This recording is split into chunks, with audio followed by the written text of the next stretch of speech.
Welcome to Clark County Today. I'm your host, David Medor. Today, our guest is Mike Delavar. He's a councilman from the city of Washougal. Thank you for having me. You're welcome. Michael, I guess one of the obvious questions is you were one of the two council members that walked out of a city council meeting not too long ago. You want to tell us about that? Yeah, there are several different issues that came up that night. One was the main issue for the reason for the walkout, just getting right to the punchline, is that there was an item that was not on the agenda that was being pushed forward. And in my opinion, there was the potential for the council to act, and since we had a majority with 5 members of the council present, the council could act in the name of the whole council in a way that may not have reflected the majority of the council's desires, since 2 council members were not there that night. And seeing that there might be a potential for something to transact, specifically which members might get on this committee or how the committee would be formed or its commission, for the ethics committee specifically, I chose at that point simply just to politely leave. And I know I didn't make a statement about why I was leaving at that time. I just said, excuse me, and I walked out. And so there was some confusion as to why I would just leave at that point.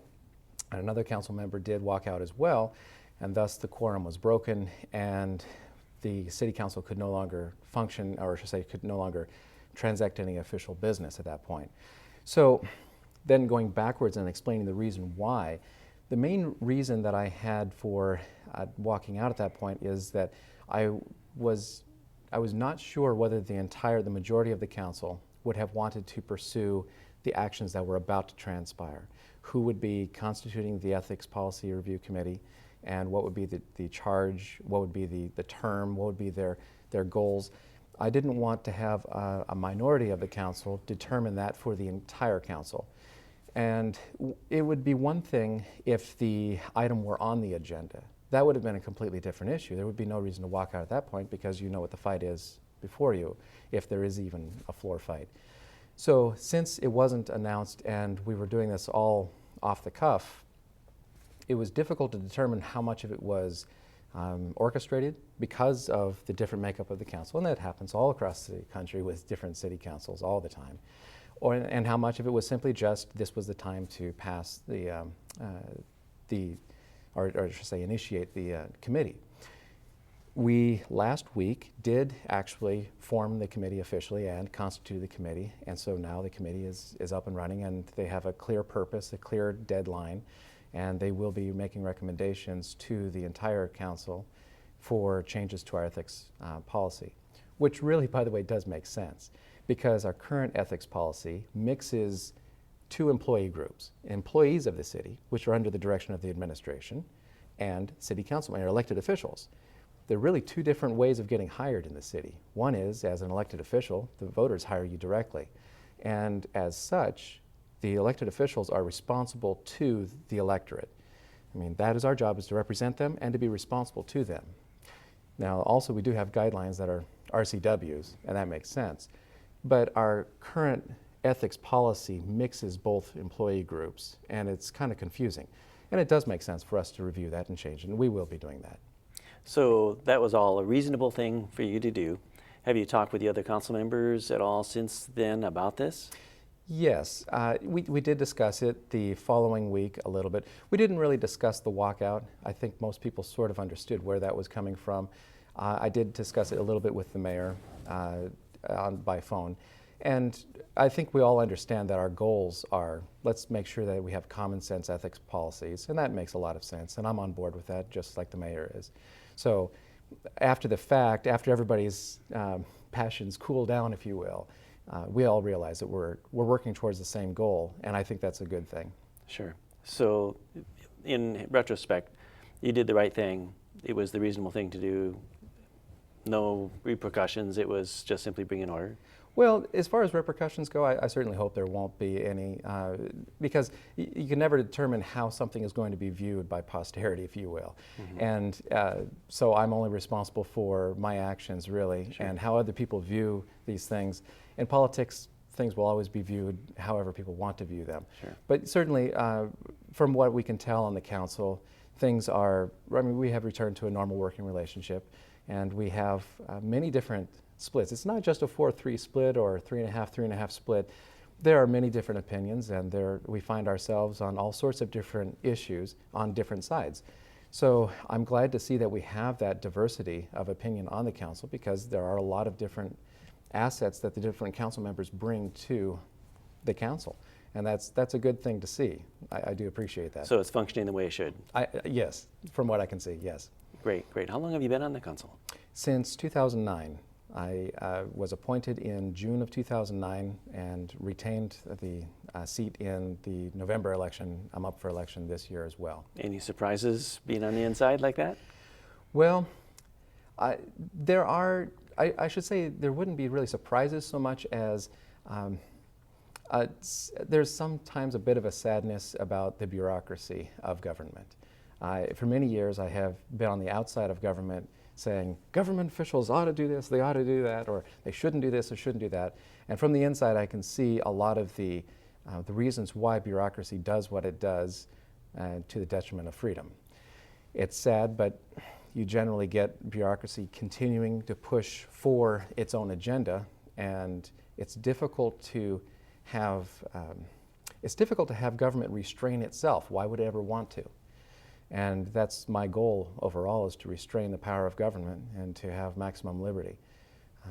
I think most people want that, at least it seems that way many times, and yet the issues are very complicated, and every time we delegate a power to a city, you're going to have that power being legitimately used by the city or any jurisdiction, and sometimes how they use that power is not the way the people would have wanted it.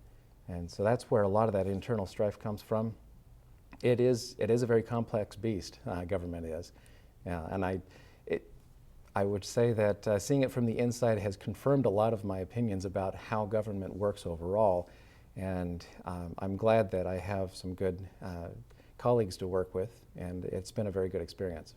How much does the makeup of the City Council really have to do with the growth or the wise management or the efficiency of a city government?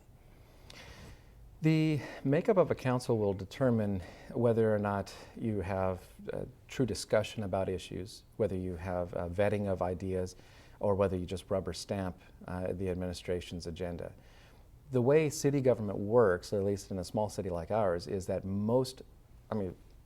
almost all of the agenda bills that come before us are reasonable, or they are part of the agenda of the administration, but almost all of them are brought to us by the administration itself, the bureaucracy, if you will, the different department heads. And I use that term bureaucracy not in a pejorative way, but just as an accurate way of describing how it really works.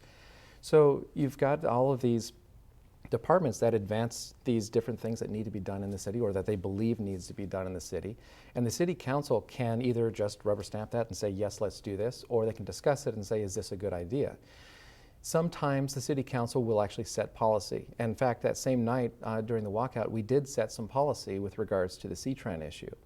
In fact, the city council voted in a resolution which I frankly I have a hard time believing that we did, in that we said that our representative, who represents us on the C-Tran board, should just vote however she wants to, and that we won't give her any input because, and it actually said this in the resolution, these are complex issues and it takes years to study it, as if we wouldn't be able to determine that with a reasonable study. So sometimes the council can actually give direction like that, and that will set the course for the city. More often than not, though, it's actually the administration that brings forward the course for the city, and the city council can approve or deny it or modify it. And it's very difficult as a council to change the direction that's being brought before us, or to deny it. And so it's a rare thing that we do change that. So it's interesting to me that the representative that the council has to the C-Tran board, that resolution, you guys decided that let that person act independently and not necessarily to be a representative of the council. That stands in sharp contrast to what the city of Vancouver has done. There they had 3 representatives on the board, and they removed one of their council members, Jeannie Stewart, because she was acting independently. You have any views on that? Well, I won't comment on the Vancouver Council's internal struggles because that's really their jurisdiction and I won't step in their sandbox. But as far as the representation from a city to a larger jurisdiction like CTRAN, I think that if we have a representative on a board that's representing our jurisdiction or a portion of our jurisdiction, or in this case, our representative is representing both Camas and Washougal, as many cities are in Clark County with CTRAN. So as a result, half of her vote is representative of Washougal. It makes sense for us to give direction to our representative. It's just like you would expect to give direction to your congressperson. If you give direction and you hope that if enough people give direction and say, please vote this way, I think that would make more sense because we are reasonable and it is possible to understand a lot of the issues that are important to us. In Austrian economics, the main central theory of Austrian economics, which I subscribe to, is that people act in their own best interest. And so central planning doesn't work in that sense. That's why governments can't tell you where growth will happen and be successful all the time. They can force any new business to be over here, but they can't tell you it's going to be a successful business. And the same thing is true with voters. Voters will vote in their own best interest. And in the case of our representative, if we say our own best interest is to tell our CTRAN representative to vote this way on an issue or vote that way on an issue, I think that it's reasonable to assume we're acting in our own best interest and that that is legitimate for asking a representative to change the vote one way or the other. Who is the representative? Linda Dietzman. Okay, and do you discuss with her before or as a result of the CTRAN meetings? The workshop just prior to that vote was the first time that she had come and addressed the City Council and discussed an issue regarding CTRAN. So that was really the first time that had happened. Hopefully it will continue to happen. I do look forward to having those discussions because these are big, weighty issues. Being on the edge of CTRAN's district and having only just minimal service that comes into our city means that any changes to the budget of CTRAN or their policies might affect us very, very significantly in comparison to other jurisdictions. So it does make a difference for us, and hopefully we can continue that working relationship. I would think so. Being that you're just inside the current district of CTRAN, if there was a vote this November, that would be a county-wide or a CTRAN-wide vote. So the city of Washougal, the residents there would be able to vote on whether or not they want to increase the sales tax to fund the operation and maintenance of light rail. If it happens after June 30th next year of 2012, then you guys very likely will be cut out of that vote. Right, right. Also with that issue, I think, well, there are many different things to balance. For one thing, I can understand that opponents of the light rail project would want that vote to remain county-wide where there's a higher likelihood of the vote being denied. When we were discussing it at City Council, one of my talking points that I kept coming back to is this is a vote on a tax increase. And if we remember that this is a vote on a taxing increase, it's not a referendum on whether light rail exists or not. It's just a referendum on whether we're going to raise taxes. And I opposed sending that message to the voters that yes, it's time to raise taxes again. It is a complex issue, and many people may want to raise taxes to maintain the level of service that they have for CTRAN. And so there is that argument that maybe the voters just need to have that decision themselves. But I wasn't going to say I support that because that gives the implicit direction that, yeah, you should support it too. And I don't want to give that impression. People should vote on that whether they want to or not. But with regards to the issue of the sub-district, there is that possibility after summer of 2012 that it is possible for a one-time vote, if I understand correctly, for a small sub-district to be created for the purpose of high-capacity transit.